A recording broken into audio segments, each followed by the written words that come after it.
Hi மக்களே. Okay. So நேற்று என்ன நடந்துச்சு, முந்தாநேத்து என்ன நடந்துச்சு, ஒரு விஷயம் உங்களுக்கு எல்லாமே தெரியும். ஸோ விஜய் வந்து பார்த்தீங்கன்னா சிஎம் ஆயிட்டாரு. ஸோ நமக்கு எல்லாருக்குமே ஒரு பெருமை தான்.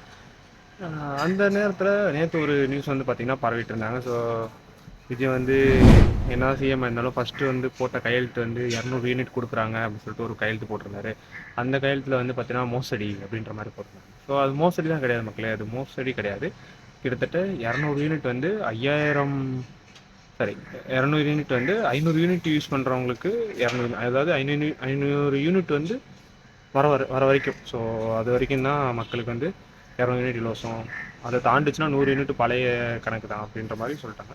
ஸோ மக்கள் வந்து 200 யூனிட் யூஸ் பண்ணுவாங்க, சில நேரம் 300 யூனிட் யூஸ் பண்ணுவாங்க, 400 யூனிட் யூஸ் பண்ணுவாங்க. ஸோ அது மக்களோட கருத்து. ஸோ நம்ம தான் சொல்ல முடியாது. ஸோ இதுதான் வந்து பார்த்தீங்கன்னா விஜய் வந்து சொல்லியிருந்தாங்க. ஸோ யாருமே வந்து தப்பாக பேசாதீங்க. ஸோ நியூஸ் வந்து நிறைய விஷயம் வந்து பரவுது, தப்பாக பரவுது. ஸோ அது வந்து நம்ம சைட்லேருந்து தான் மக்களோட சப்போர்ட்டாக இருக்கணும். ஸோ இன்னும் நல்ல ஒரு ஆட்சியை கொடுப்பாருன்னு நான் நம்புகிறேன். ஸோ நீங்களும் என்ன கமெண்ட் பாக்ஸில் கமெண்ட் பண்ணுங்கள். ஸோ நெக்ஸ்ட் வீடியோவில் பார்க்கலாம்.